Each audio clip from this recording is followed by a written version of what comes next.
Salut à tous, bienvenue pour cette petite vidéo qui va être très rapide. Donc, oula. Alors, non seulement cette intro est rapide, mais en plus elle est un peu foirée. Enfin, c'est pas grave. Aujourd'hui, on se retrouve pour une petite vidéo. Une vidéo, comme j'ai dit, va être assez rapide.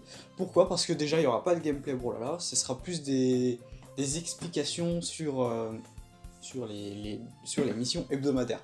Enfin bon. Chaque semaine, bon, en l'occurrence là, c'est aujourd'hui on est samedi parce que voilà, j'avais pas trop de temps. Mais chaque mercredi, je vais sortir une petite vidéo qui va être très rapide pour vous montrer, pour ceux qui sont un peu perdus dans les Battle Pass, enfin, pour ceux qui comprennent, ou alors pour ceux qui comprennent pas trop l'émission. Et bien, je vais essayer de vous guider un petit peu, de vous mettre dans le droit chemin, de vous dire. De vous expliquer comment faut faire pour terminer une mission, hein, voilà. Enfin bref, je vais pas perdre plus de temps parce que je compte pas faire une vidéo très longue. Parce que bon, il devait y avoir une vidéo qui sort. Enfin bref. Alors déjà, je vais vous donner mon avis vite fait sur le Battle Pass. Alors pour moi, le Battle Pass est très bien. Le Battle Pass, je le trouve vraiment très cool, même si j'ai une petite préférence pour le premier. Je pense que c'est mon deuxième préféré, après le premier, hein, comme je l'ai dit. Et ouais, voilà, surtout qu'il y a quelques skins que j'aime bien. Artemis, pas dégueulasse, c'est juste, voilà quoi.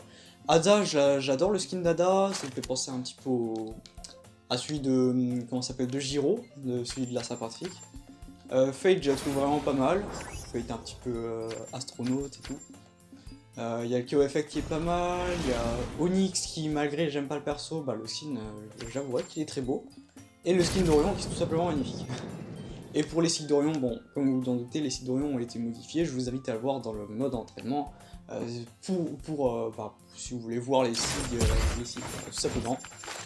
Et sinon, en soi, le Battle Pass est très cool, il y a le 4, il y a le podium et tout ça, et puis il y a des armes qui sont pas mal, les tones sont très rigolos, enfin, il y a les interfaces aussi qui sont vraiment très beaux, enfin ouais, voilà. Le KO Effect est pas mal, il fait penser un petit peu à Adventure Time, genre celui-là. Je sais pas pourquoi il me fait penser à Adventure Time, mais j'aime bien. Ah bref. Passons aux missions. Alors déjà que, bon, pour ceux qui ne comprennent pas trop le délire des Battle Pass, en fait bon, c'est comme Fortnite, c'est comme plein d'autres jeux qui ont le Battle Pass, bon, vous en doutez, on augmente de niveau, on gagne des récompenses et tout ça, ça vous connaissez. Et si vous voulez, vous pouvez payer si vous voulez avoir 10 fois plus de trucs, quoi. Alors bref. Les missions. Alors comment ça fonctionne sur Brawlhalla? Les missions quotidiennes vous rapportent 250 pièces, pour ce qui est le cas tout le temps, et 4 gemmes en plus. Tous les 12 gemmes, vous gagnez un niveau, vous gagnez un palier, et voilà, tout simplement. Donc vous gagnez 4 gemmes par mission quotidienne terminée. L'XP de base de Battle Pass, alors l'XP de Battle Pass vous en gagnez à chaque fois que vous terminez un combat. Plus le combat, plus le combat est long, je crois, ou alors plus vous faites des dégâts, je sais pas, un des deux, enfin plus vous gagnez de l'XP de pass de combat. Et également vous verrez dans les Battle Pass, multiplicateur d'XP de pass de combat, c'est juste plus votre multiplicateur d'XP est élevé, plus bien sûr aussi, vous gagnez de l'XP de passe de combat. Vous en gagnerez 2, quelquefois vous pouvez en gagner 6 d'un coup, 12, 10, enfin des trucs comme ça. Donc voilà, donc si vous êtes assez actif, c'est pas trop compliqué pour vous de passer des paliers. Alors, cette mission là, bon, comme vous l'avez vu, je l'ai fini, mais je vais vous expliquer comment il faut faire. Alors, au début, bon, j'étais un petit peu comme certains d'entre vous, et j'étais en mode, mais putain, mais comment je vais faire pour faire cette mission et tout là. Mais en fait, cette mission-là, je l'ai fait en 30 000 chrono, alors que, à la base, cette mission-là, tu pourrais le faire en plusieurs semaines. Enfin bref, cette mission-là, comment faut faire? Il faut que vous jouez Artemis. Bon, ce n'est pas obligatoire, mais c'est un conseil, que vous jouez Artemis avec le niveau actuel. Par exemple, si vous l'avez que level 1, et ben vous jouez Artemis level 1, si vous avez Artemis level 2, vous jouez Artemis level 2. Alors, vous prenez Artemis, c'est plus un conseil, mais vous pouvez jouer n'importe qui, mais c'est plus simple avec Artemis. Alors, KO par le bas avec des armes lancées vers le haut, ça veut dire que vous lancez votre arme vers le haut, et il faut que votre adversaire le touche et tue en bas. Alors, dit comme ça, c'est très compliqué, je l'avoue, mais il y a une technique que tout le monde l'a déjà fait, hein, vous avez pas, on va pas se le cacher, c'est que vous allez en free for all et que vous prenez Artemis, bien sûr, comme je dis, et que vous faites ce défi-là, vous allez dans la JR, vous prenez une arme, vous allez dans la JR, vous balancez vers le haut, et que s'il y a un mec gentil, il vous laisse faire, et puis comme ça, la mission avance. Donc, si vous voulez plus de détails, je vous conseille d'aller voir la vidéo de Velo que je mettrai en description, si vous voulez plus de détails, tout simplement. Enfin bref. Les joueurs console ont ce problème-là, j'ai l'impression, mais pas les joueurs PC. Enfin, du moins, je crois. Ça se trouve, je dis n'importe. Alors, c'est Gewinn Renklitsten Match. Alors, je sais pas, je crois que c'est de l'allemand, je dis n'importe quoi peut-être. L'XP, enfin, cette mission-là, ça va en énerver plus d'un, pour la simple et bonne raison qu'il faut gagner 100 matchs ranked. Alors, vous pouvez gagner, alors c'est n'importe quel ranked, hein, ça peut vous rassurer, ça peut être de la ranked AV1, comme ça peut être de la ranked de V2, comme ça peut être de la crew battle actuellement. Enfin bref, vous gagnez 100 matchs en ranked, et je crois que le palier 2, si je dis pas de conneries, c'est 250, enfin, faut gagner 350 matchs ranked, ça va être plus long qu'autre chose, et ça va être très... Ouais, voilà, ça va être très embêtant pour certains. Et cette mission-là, elle est apparue à partir de la saison 2, il y en a aussi dans la saison 3 et la saison 4, alors sachez que j'ai fait toutes les missions Battle Pass 1, 2, 3, 4 et 5. Enfin, bientôt 5, je compte faire la 5 aussi. Mais le problème c'est que le Battle Pass 1 avait pas ce défi-là, c'est ce défi à partir de Battle Pass 2. Enfin bref, je vais vous expliquer, comment faut faire pour l'avoir.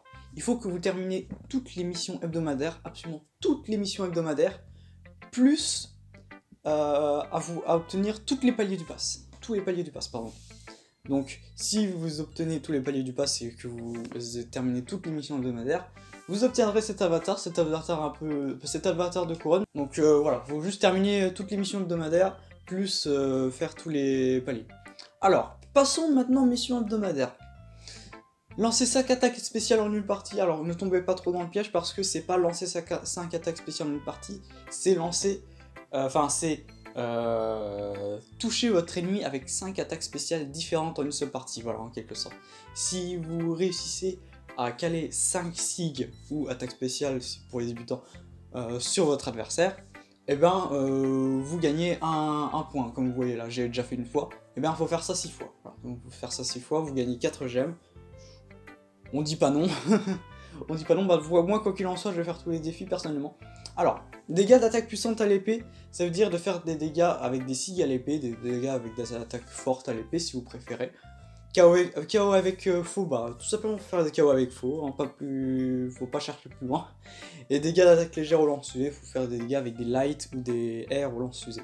Alors je crois que attaque puissante, si je reviens aux attaques puissantes, je crois que les recovery et les grandes pentes comptent, je ne suis pas sûr. Mais je crois que ça compte. Si ça se trouve, je dis non. Interrompez l'attaque de récupération de l'adversaire en un lancer d'armes. Alors, cette mission-là, comment faut faire? Alors, c'est assez simple à expliquer, mais pas trop au niveau pratique.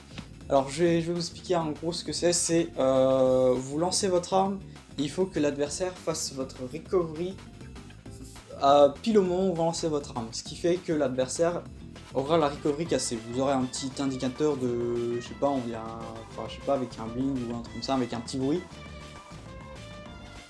Si ce bruit, si vous avez ce bruit pile au moment où vous lancez votre arme, et le défi compte. Vous n'êtes pas obligé de tuer votre adversaire de cette façon-là, juste casser la recovery, ça suffit.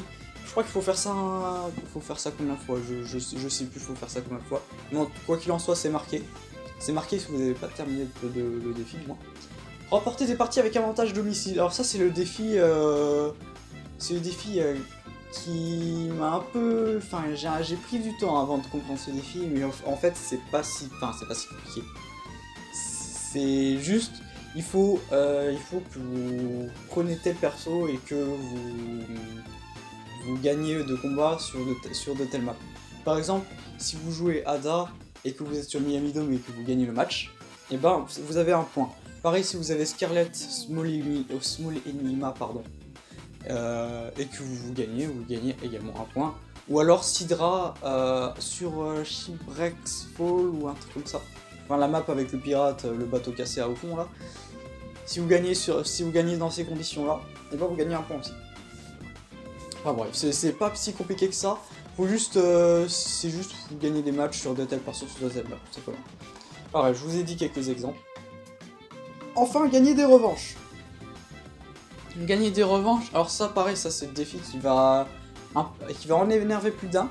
Parce que gagner des revanches, faut faire ça, c'est quand vous terminez une partie en ranked que vous gagnez ou que vous perdez. Si vous terminez une partie en ranked, et ben vous avez un système qui est sorti il n'y a pas si longtemps que ça. Un système qui s'appelle, qui vous permettez de, où vous dites à votre adversaire de faire une revanche. C'est-à-dire que vous gagnez, que vous combattez une deuxième fois votre adversaire pour essayer de récupérer votre elo ou ça, sinon, si vous avez perdu 2 fois, 30 elo dans le cul comme on dit. Enfin bref, si vous gagnez des revanches, et ben vous gagnez un point. Et il faut faire ça 10 fois, c'est ça qui est chiant, c'est qu'il faut faire ça 10 fois. Et ça marche aussi en 2v2. Crew Battle, je ne crois pas qu'en Crew Battle ça marche. Mais 2v2, ranked, 1v1 ranked, ça marche. Et ce qui est chiant, c'est qu'il faut faire des matchs ranked. Enfin bref, je pense avoir tout dit. Donc si vous avez des questions, n'hésitez pas à me le dire dans les commentaires si j'ai oublié quelques détails. J'espère que cette petite vidéo rapide vous aura plu. C'est une vidéo qui concerne un petit peu les débutants ainsi qu'aux gens qui n'ont pas compris certaines missions du pass. Donc voilà, c'est une vidéo qui est plus guide qu'autre chose. Et demain, il y aura une nouvelle vidéo.